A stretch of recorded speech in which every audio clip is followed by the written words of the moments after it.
We're going to start with Moses' mom. So the backdrop is the children of Israel are in Egypt, and Pharaoh has come in, and he said, "Wow, these Israelites are multiplying, and they're more numerous than these Egyptians. So we're gonna have to do something about this." So he starts to oppress them, and he also says that as they are birthing the male child, you throw them in the Nile River to kill them. Right? We're gonna control this birth rate by killing the boys. Right?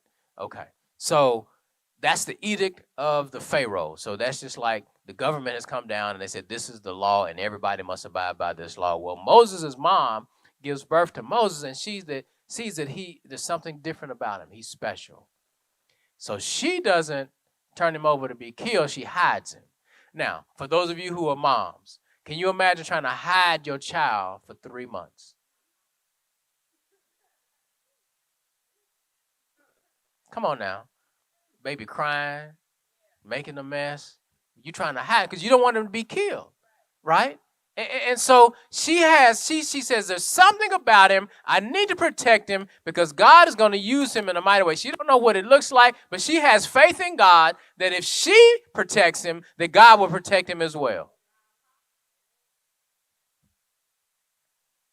And so it's interesting that Pharaoh's daughter, and the name that she gives him, Moses, because Moses is similar to being drawn out, because she drew him out of the water, right? And so we go to Exodus chapter 2, and we start at verse 1. It says, "Now a man in the tribe of Levi married a Levite woman." So this is Moses' mom and dad. "And she became pregnant and gave birth to a son. When she saw that he was a fine child, she hid him for 3 months. But when she could hide him no longer," how many do you know that you can't hide a child but for so long?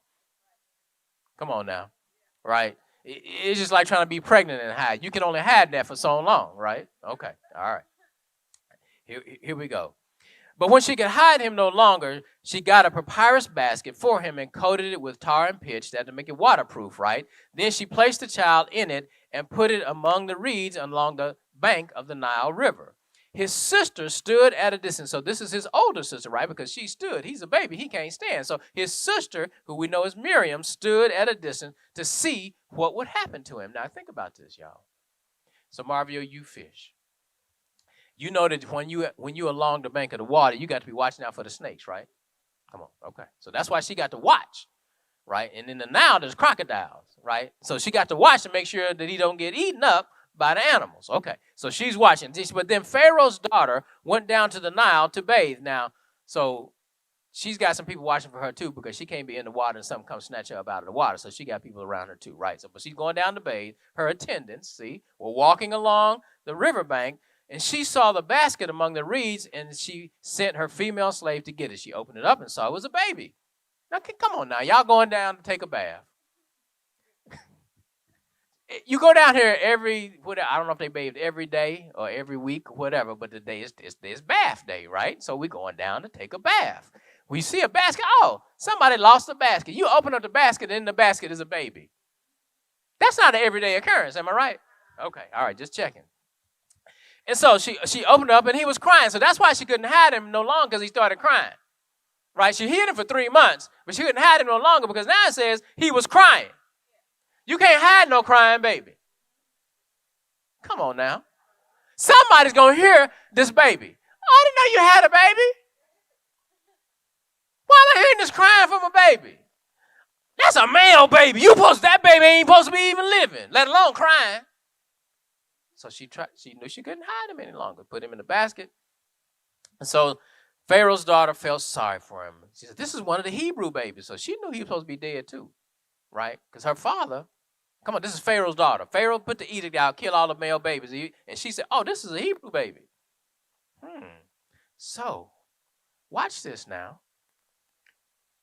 This is when we talk about children and the parent relationship.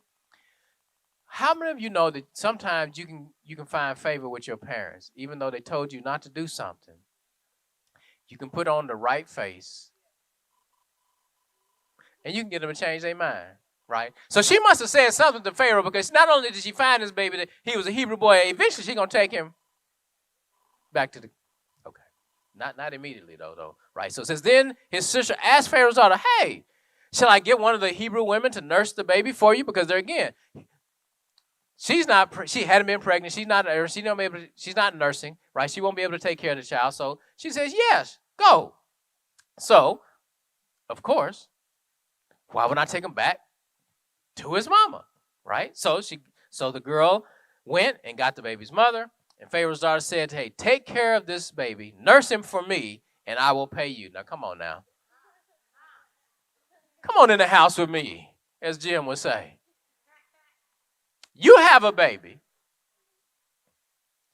To protect him, you hide him.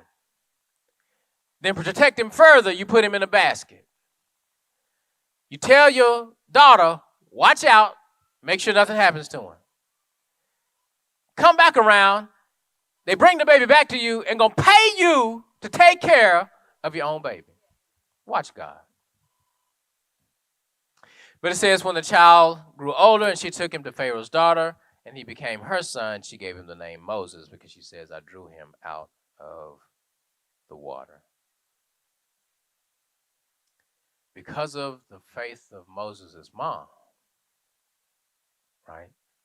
We know the rest of the story of Moses. We're not going to get into the rest of that. But because of her faith in seeing that I can't allow my child just to be killed like that.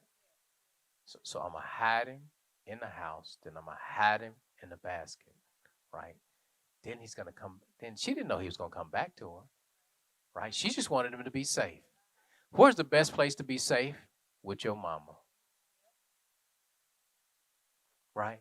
See how God worked that thing out for her? Because she was faithful. When we're faithful to God, God is faithful to us. Amen?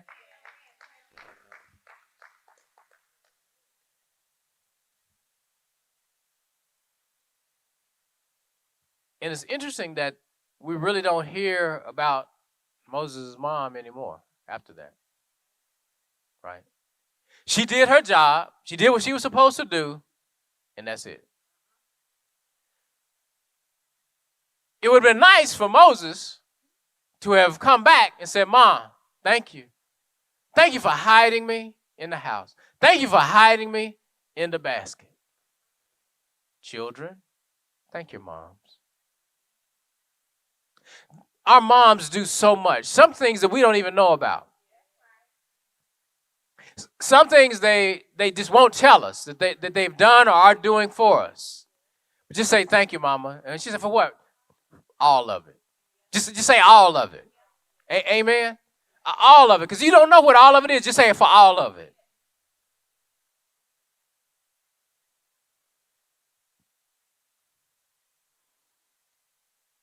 So we don't hear about Moses' mom and dad anymore until we get to Hebrews 11.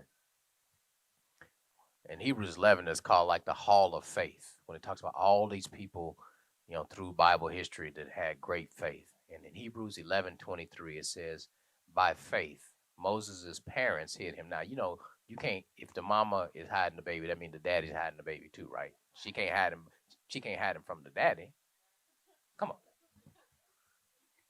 Well, we're talking about back then, so don't, yeah. In some instances, there may be a necessity to hide the baby from the daddy, but this is a married couple, and they together, and everything is everything. All right.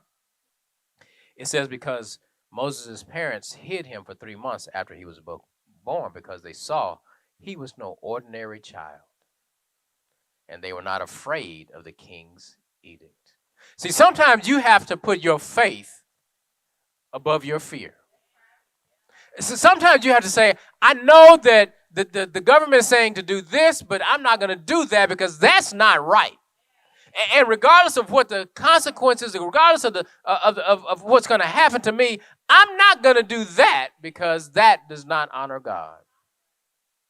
And that's what Moses' parents did. A mother of faith.